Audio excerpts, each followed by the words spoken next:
Assalomu alaykum qadrli talabalar. Estetika mavzusini davom ettiramiz. Bugungi mavzumizning qismlaridan biri Kant estetik hukm va manfaatsiz zavq haqida, Kantning fikrlari haqida gaplashib o'tamiz. Kant asosan estetikaga ham, axloqqa ham manfaatsizlikni ya'ni nazarda tutgan.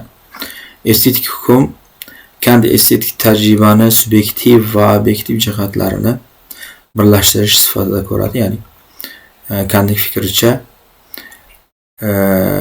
estetik tajriba subyektiv va obyektiv jihatlarni birlashtirishi kerak deb aytadi.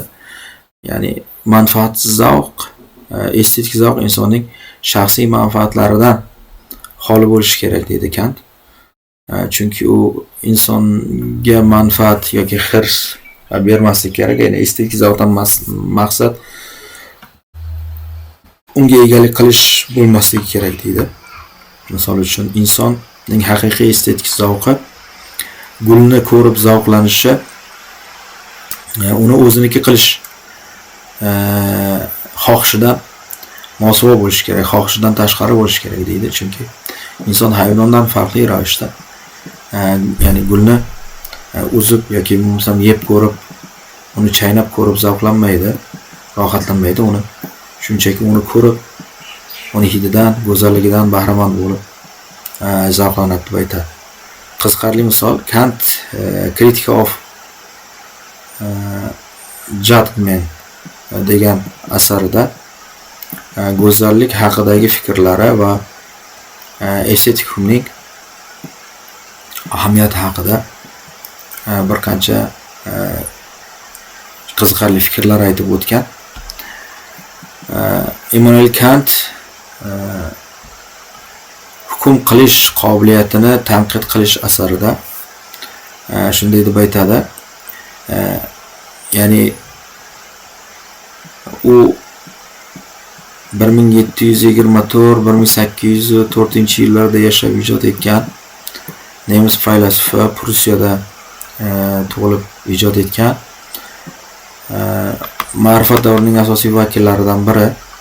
Uning eng mashhur asarlari orasida sof aql tanqidi, amaliy aql tanqidi, hukm qilish, qobiliyatni tanqid qilish mavjud. Ular o'sha o'z davrini desak birmuncha xato bo'ladi. Butun davrlarning eng mashhur asarlaridan, eng o'qilishi shart bo'lgan, kerak bo'lgan asarlardan biri hisoblanadi. Asar falsafa va san'at nazariyasida chuqur ta'sir qoldirdi. Ayniqsa qaysi asari hukm qilish qobiliyatini tanqid qilish asar. Xo'sh, demak, hukm qilish qobiliyatini tanqid qilish asari 1790-yilda yozilgan. Estetika va teologiya haqidagi fikrlari bor Kantning. Asar go'zallik maqsadliligini chuqur tahlil qiladi.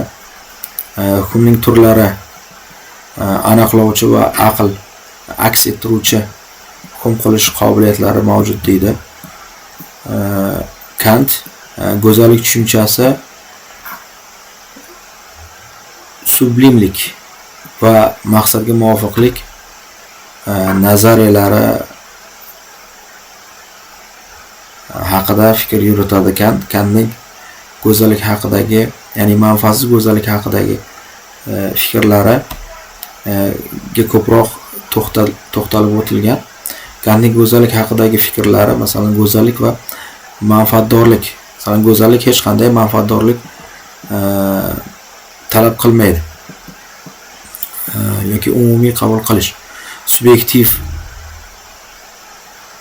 bo'lsa-da, go'zallik umumiy bahoga loyiqdir. Ya'ni Kantning fikricha go'zallik subyektiv, lekin u baribir umumiy bahoga loyiq deydi. Chunki go'zallikni har kim har xil tushunsa-da, u umumiy bahoga loyiq bo'lgan tushuncha yoki bo'lmasam hodisa deb aytadi. Asosiy jihatlar, demak, sifat, miqdor, munosabat, modalitet bu Kantning fikri maqsadga muvofiq bo'l, ya'ni bu maqsadga bog'liq bo'lmagan maqsadga muvofiqlikdir deydi. Ya'ni go'zallik bu deydi maqsadga bog'liq bo'lmagan deydi. Ya'ni kelinki manfaatga, unga erishish maqsadiga bog'liq bo'lmagan maqsadga muvofiq bo'lgan narsa deydi. Ya'ni u go'zallikni juda bir ulug'laydi, chunki go'zallik insonni ruhan poklaydi deb aytadi. Xulosa qilib aytganda, Kantning go'zallik haqidagi nazariyalari estetika tarixida alohida ahamiyatga ega. Ta'siri haqida gapirsak, u san'at, falsafa, madaniyat rivojiga chuqur iz qoldirdi. Asarning ahamiyati hukm qilish qobiliyatini tanqid qilish, go'zallikni anglashda kalit manba bo'lib hisoblanadi desak, xato qilmagan bo'lamiz. Endi go'zallik disinterested, ya'ni beg'araz, disinterested, beg'araz, ya'ni qiziqishdan beg'araz bo'lish kerak deydi. Kantning ta'rifiga ko'ra, go'zallikni baholash hech qanday shaxsiy manfaat, ehtiyoj yoki maqsadga bog'liq bo'lmagan beg'araz zavq asosida amalga oshishi kerak deydi.